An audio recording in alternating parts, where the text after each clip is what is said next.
came to John. We are in the future. We are seeing a scene that is reserved for post-rapture event. Immediately after the rapture, we will be taken in to the throne room, and this scene will be set up.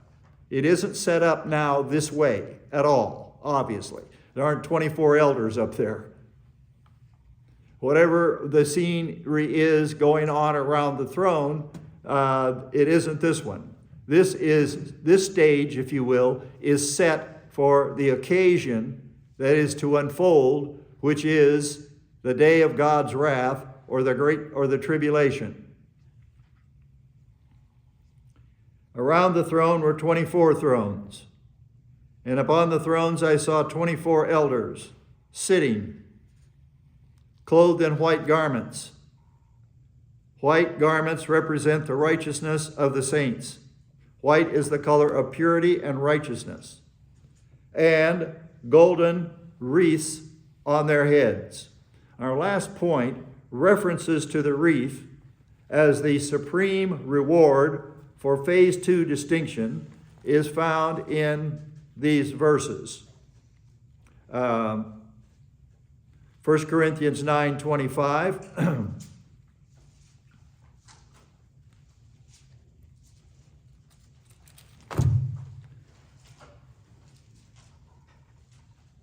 Everyone who competes in the games. This is the ancient games of antiquity. Like we have every so often, the Summer Olympics. Everyone who competes in the games exercises self-control in all things.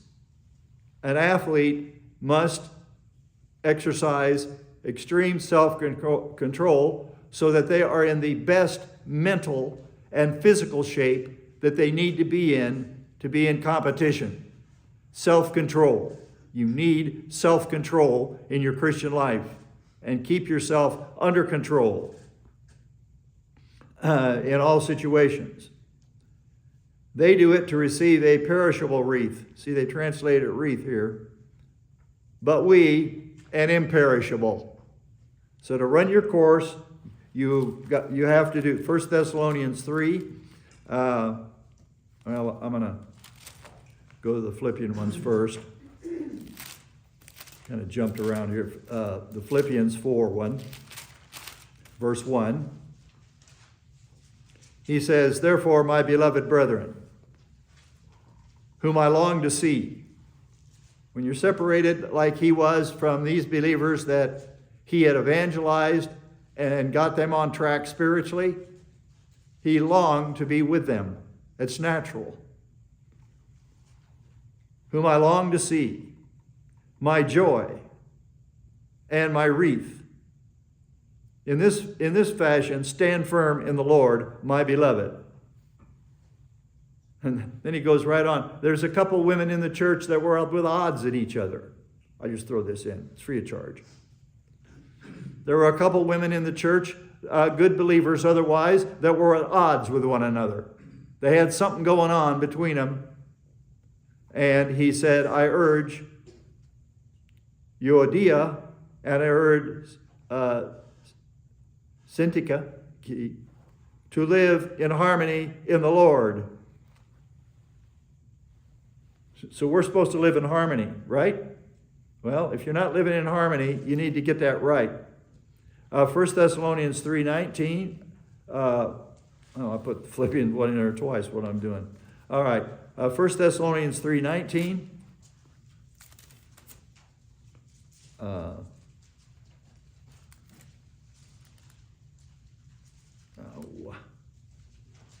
There's no 19 in here at all, is there? 2:19. I bet you that'll work, don't you? Thank you. For who is our hope or joy or wreath of exaltation? Wreath of exaltation. That means exaltation means a celebration. And those of us that get the wreath, when we receive it, we are going to have some time to celebrate. Like when people do after maybe winning a big game or something. They celebrate the victory. They win the World Series, let's say. They have out on the field and in the locker room and so forth, they are in exultation. Is it not even you in the presence of our Lord Jesus at his coming? 2 Timothy 4:8.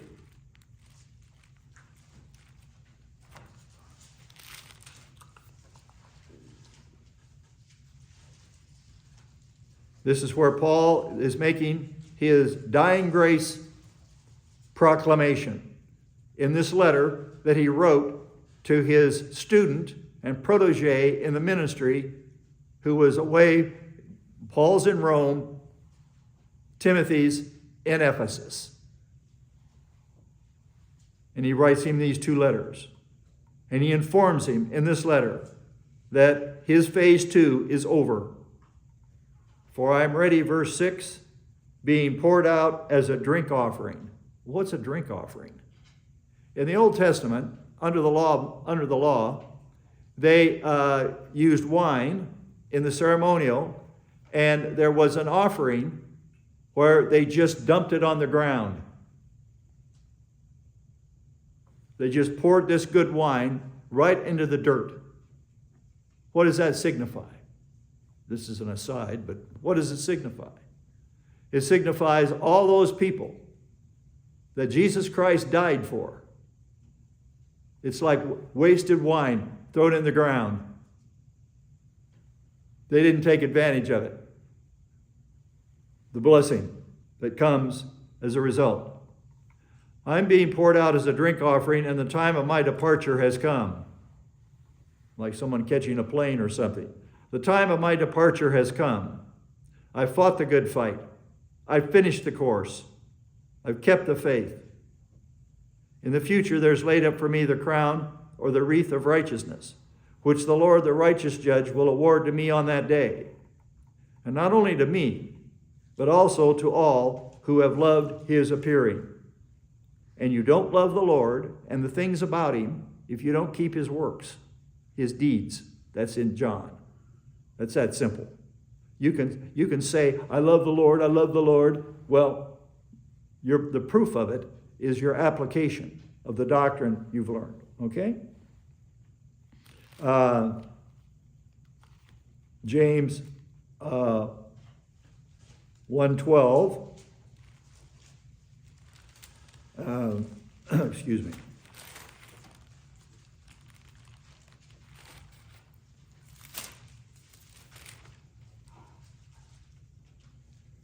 Okay, this applies to all of us. Blessed is the man who perseveres under testing.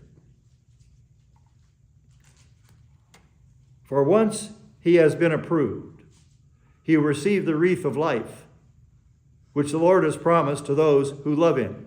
As I pointed out, proof of your love for the Lord is that you're willing to submit yourself and do his directed will. 1 Peter here, 5 verse 4.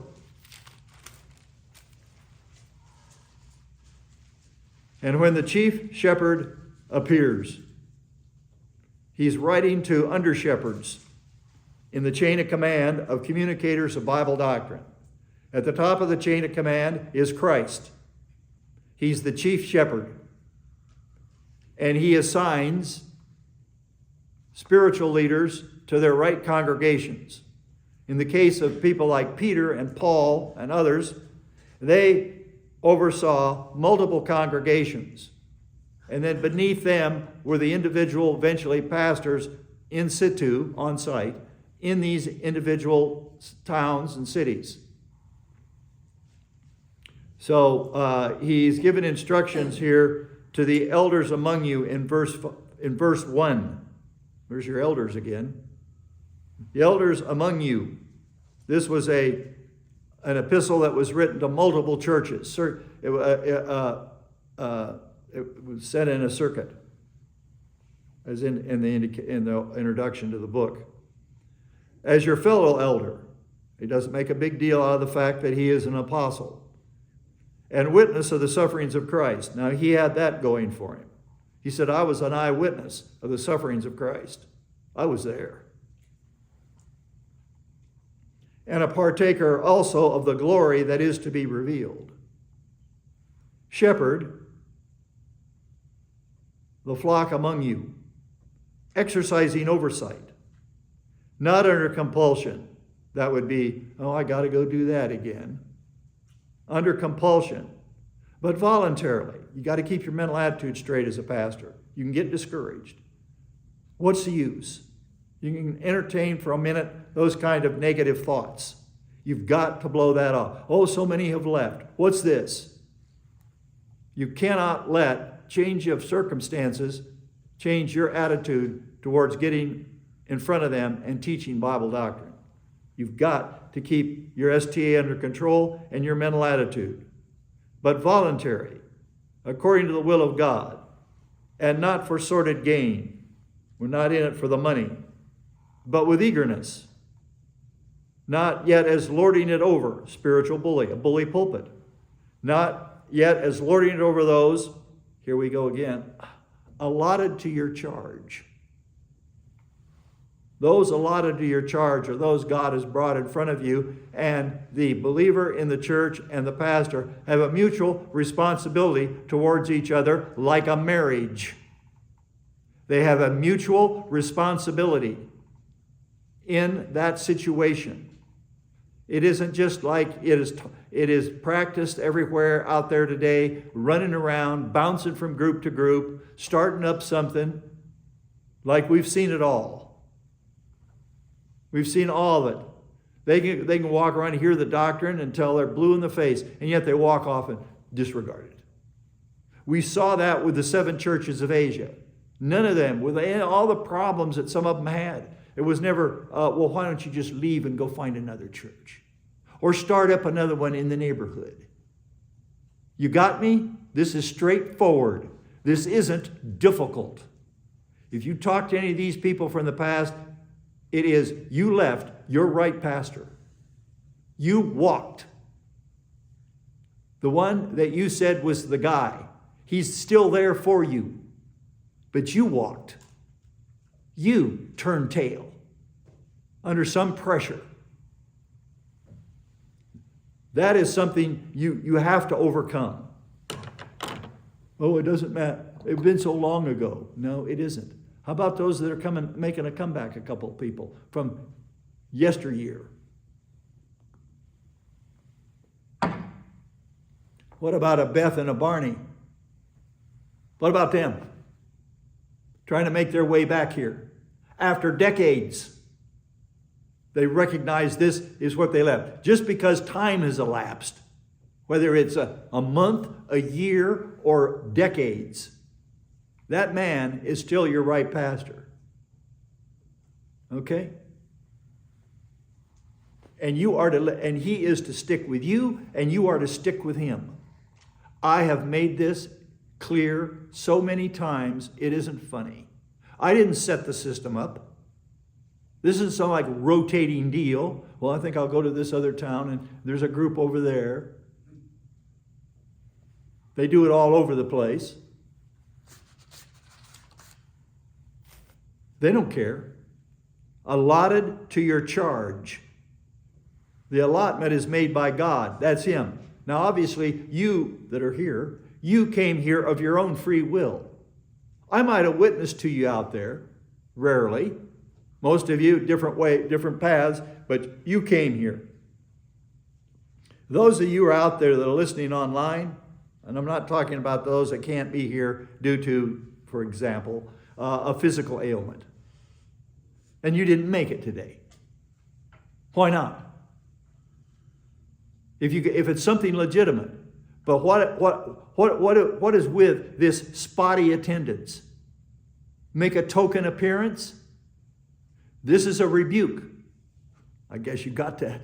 This is a rebuke of a mental attitude of lukewarmness, apparently, where you can't seem to make it. And we have people here who make it, who have significant physical issues. And they get here. They are a rebuke. So where's so-and-so? Someone asked me. I said, I don't know. Well, why aren't they here? Well, I guess they got something more important to do. When they first came here, and they were back in the day, it was all about be here, blah, blah, blah, blah. Where'd that go? How'd that slip through the cracks?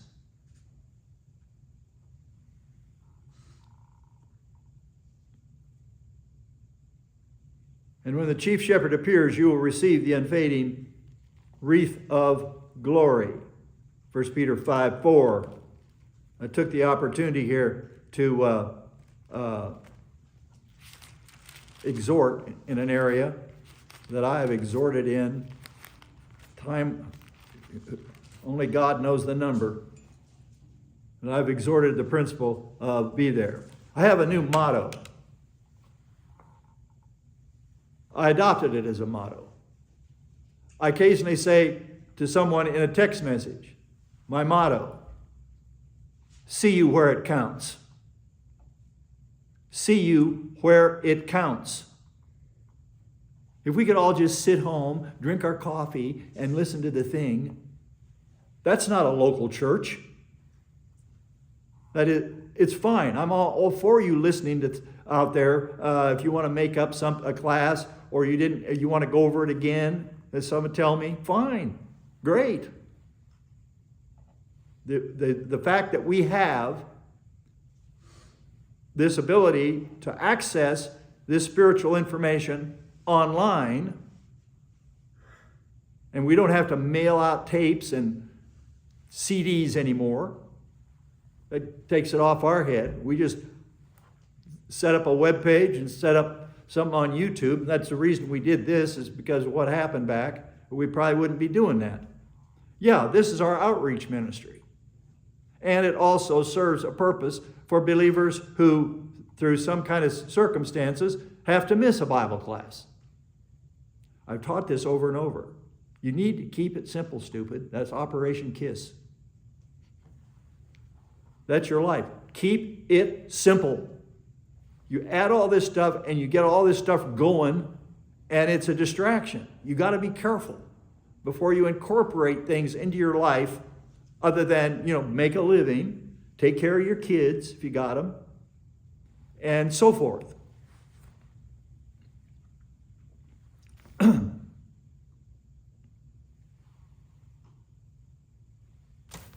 So I'm glad we have that. But it can be abused. Of course. It can be abused. I've known of people that they just listened to, back in the day, that they just listened to tapes, theme tapes back in the day, and ran around in their motorhome. That's not a church. It's a motorhome.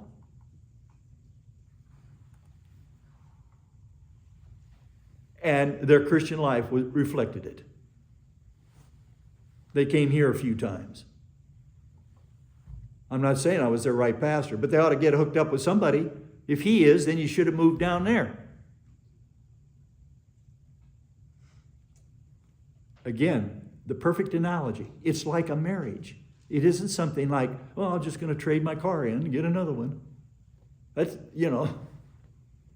it's sacred. It's of God. And you're to cling to those things that are of God. Outside of a few people I've witnessed to over the years that actually showed up here, and I didn't twist their arm either. I didn't put any high pressure on them. I just gave them what we do and tried to reassure them. And I said, just check it out. There's no obligation. You hate it? Okay. We're here. They finally did. So, of course, in the book of Revelation, to the church here at Smyrna that gets no bad reports, I did emphasize that, didn't I? These churches, the good, the bad, and the ugly. Two got a clean bill of health.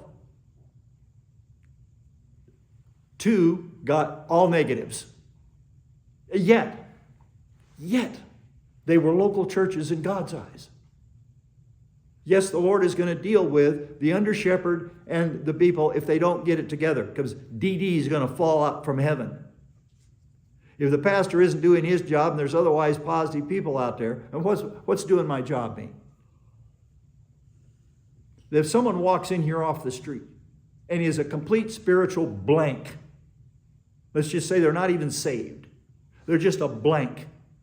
They walk in here. This has happened here. Somebody told me, I wasn't even a believer when I first came to your church. I believed, you gave the gospel, and blah, blah, blah. So here's doing my job. If a person walks in here, gets the gospel, gets saved, and sticks with it under my teaching, they're going to go to maturity. They've got to do their part, quite obviously. They've got to take in, assimilate the information, and apply it. And if they do that, day in, year out, they'll go to maturity. And if I have people that reach maturity under my ministry, I must have done my job. I don't know who you're listening to out there. I hope you're listening to the right people. The disaffected, I don't have anything to do with them. Now, if somebody calls me up and wants to get back here, one did a couple times, I think they're conflicted. I can tell he's conflicted. Because when you go up against the good conscience, guess what? You're conflicted. Now, you can sear that conscience over and just run amok. But when you're conflicted, you heard the doctrine. You even espoused it. And now you're in violation of it, following an individual who was trained by Maranatha Church, but was not sponsored into a local church, went out and took disaffected members because they didn't like the flat earth.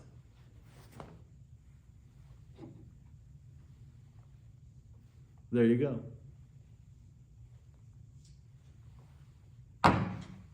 No, I wouldn't lay hands on that for all the money in the world.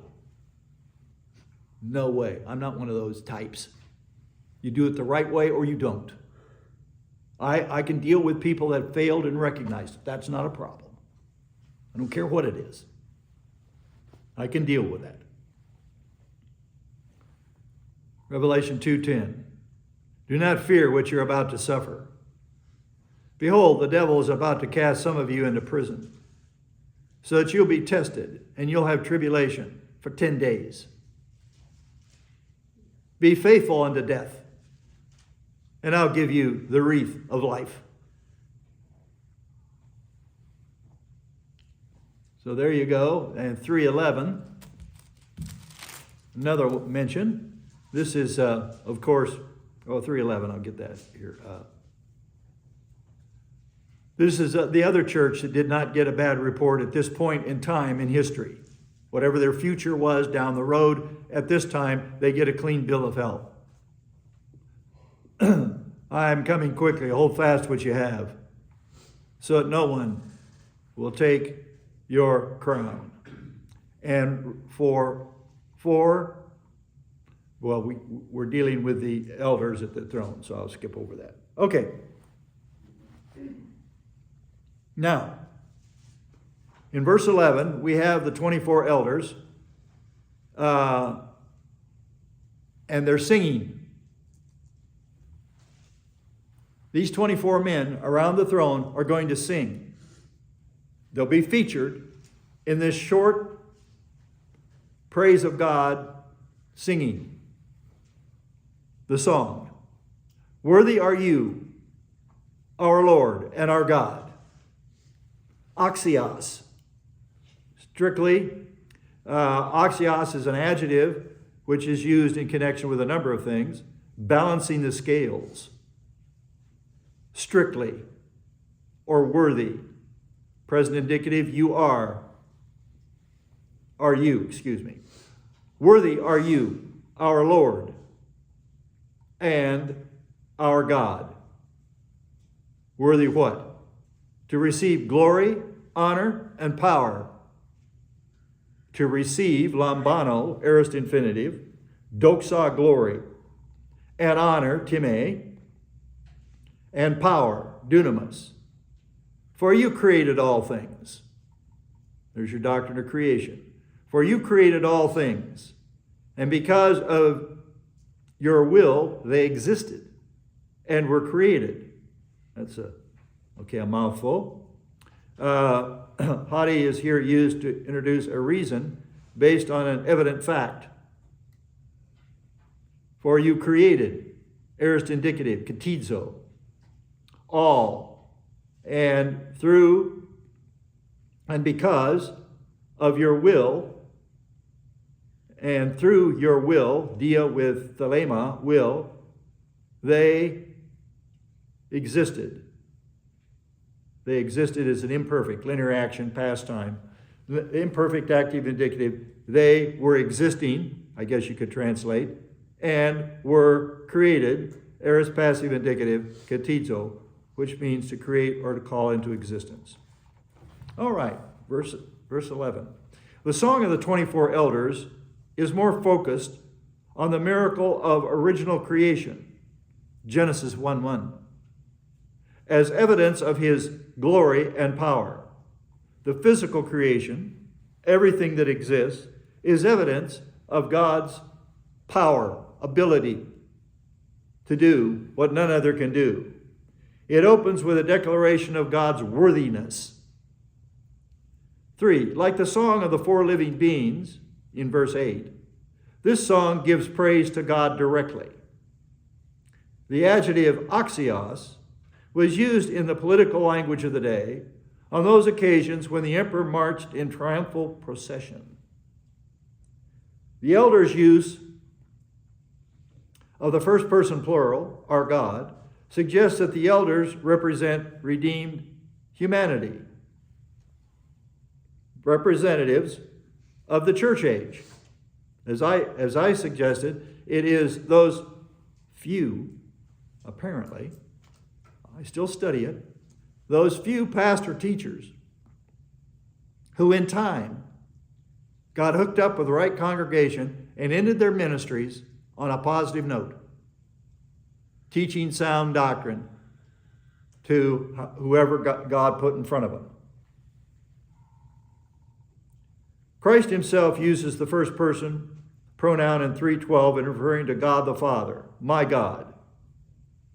Creation, not redemption, salvation. Creation, not salvation or redemption, is the subject of this song.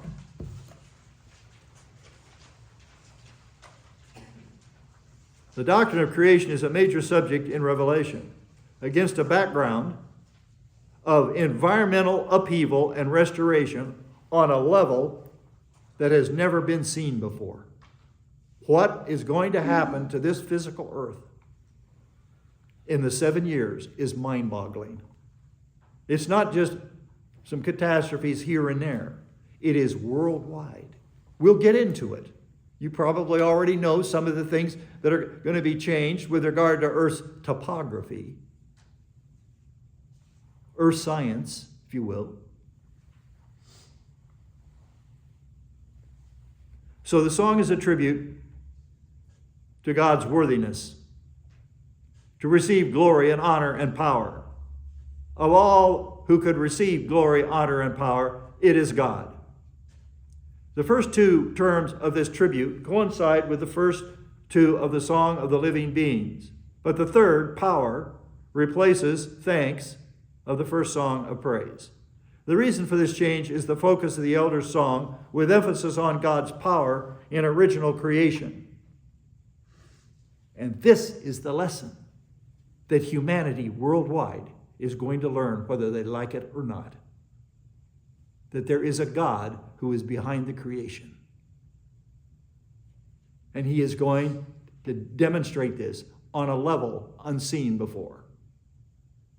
Now, with the great flood, it just hit everybody and they were wiped out pretty much overnight. But with this, it works through all those days of the tribulation. one thing after another.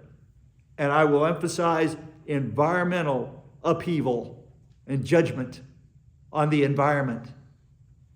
The oceans, the land, the mountains, all of it. But certain things are going to be protected. We'll get to that. Maybe, unless we get raptured out of here, there's Feast of Trumpets. That's fine with me.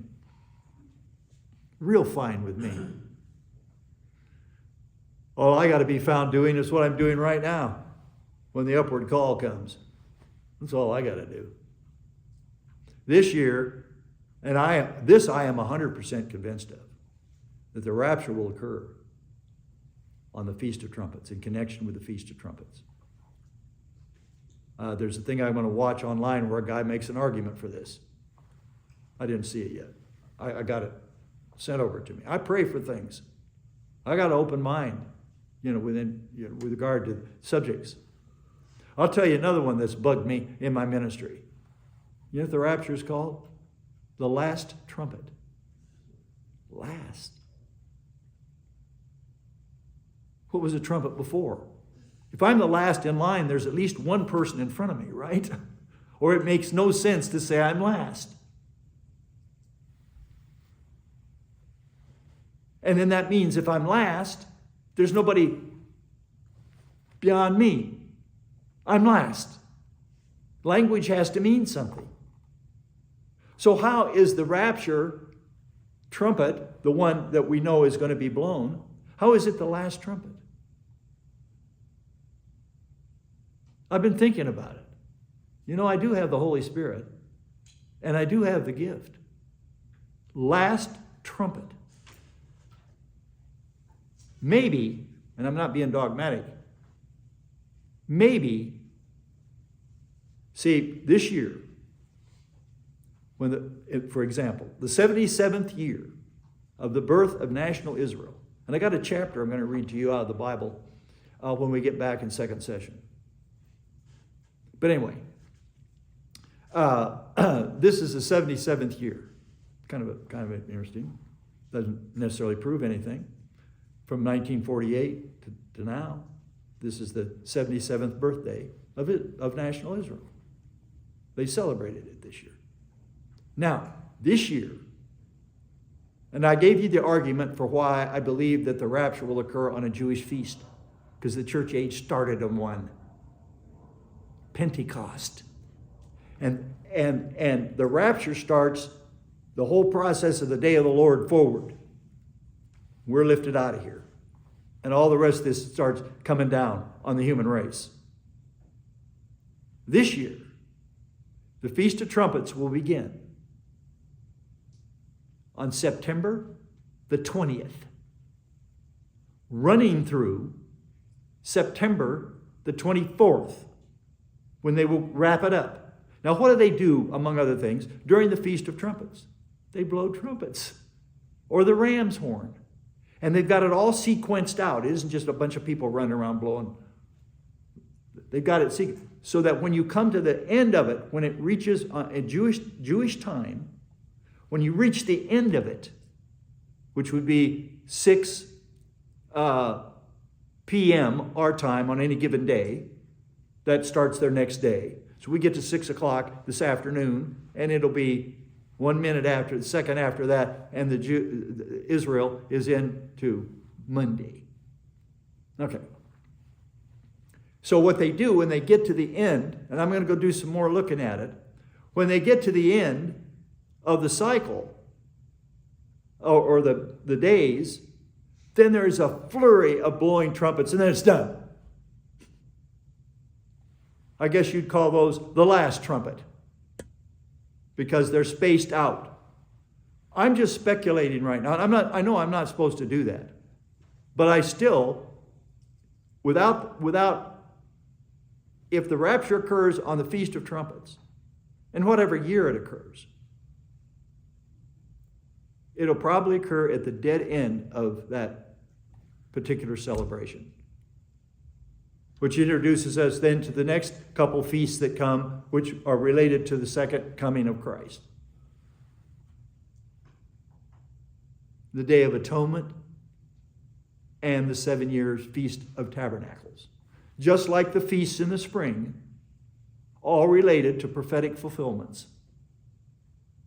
And if our church age started on a Jewish feast, how fitting that it would end on one with the name trumpets. See? So that's the logic, the doctrinal logic here. You can kick it around among yourselves.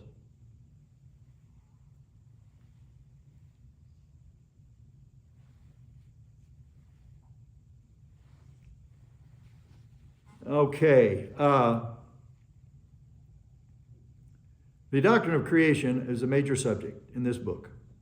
9, the song, point 9, on verse 11 here. The song is a tribute to God's worthiness to receive glory, honor, and power. The first two terms of the tribute coincide with the first two of the Song of the Living Beings, but the third term replaces, as I said, thanks of the first song. The reason for the change is the focus of the elder song with its emphasis on God's power in original creation. Doxologies, that's from the word to praise, or to extend glory. Doxologies throughout the book are composed of elements dictated by their respective contexts. Based on the present setting, God the Father is about to receive the credit due him from lower creation with respect to his creative works. 14, in this regard, he receives glory and honor and power from his subjects as events unfold, leading to the establishment of his kingdom on this earth. We're going to grab everybody up by the lapels, and we're going to take their little junk science and throw it out the window. And it's going to come right down on them. There's people on earth after the rapture, they can't go hide anywhere. They can't. People here can avoid this church right and left and drive off and not go to church, go to some fundy or whatever. But they will not be able to avoid this confrontation. For 120 years, they mocked Noah, and then the flood came. These people are going to have time. They're going to go through this whole period. And today people can run and get involved in distractions, and they're not going to be able to. All this stuff that they're all wrapped up about out there. Somebody dies and they go on forever about it. Who cares? Hulk Hogan died. Yeah, and he was a buffoon. In fake wrestling.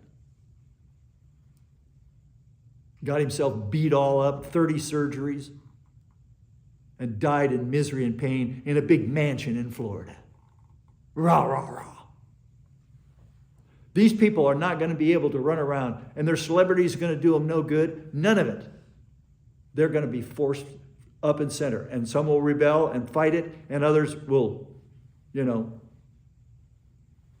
bend the knee and get online. But the truth's going to come out about all this stuff in a way never seen before, in preparation for the coming of Christ.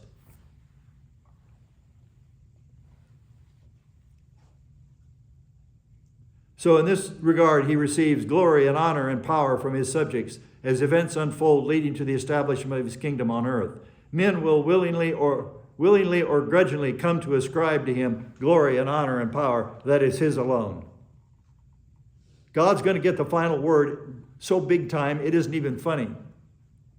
Before everything's done, there's not a person that's ever lived that isn't going to bow their knee before Jesus Christ. But it's going to be too late at the white throne judgment. The whole human race is going to get to see this earth, one, taken out. That ought to cause anybody to get in line with God's plan. He brought it into existence. He's going to bring it out, take it out of existence in dramatic fashion. And then we'll get to watch him put up the new one.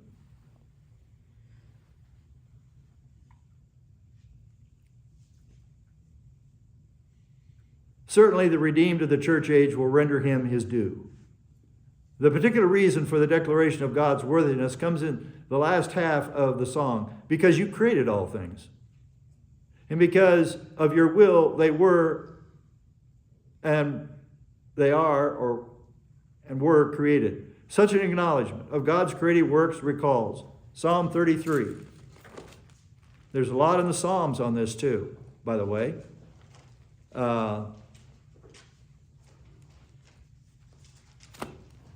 Okay, pay attention, Jack.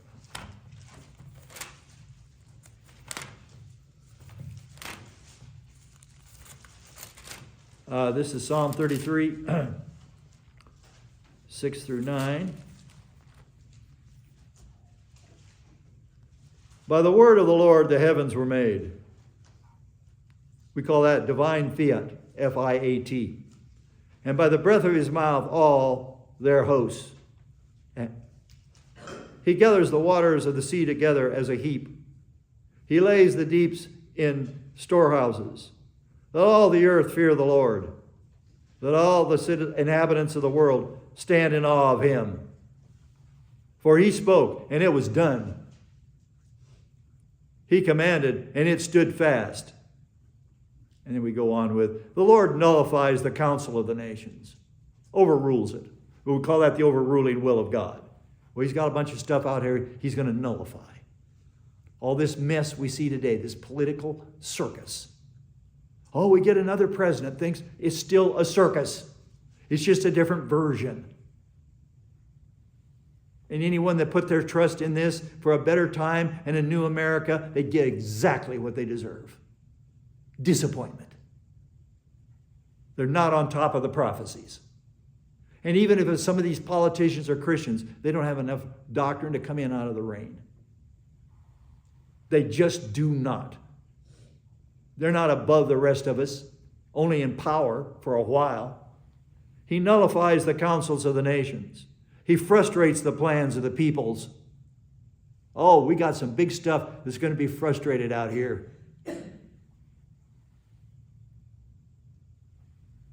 The counsel of the Lord stands forever. The plans of his heart from generation to generation. Blessed is the nation whose God is the Lord.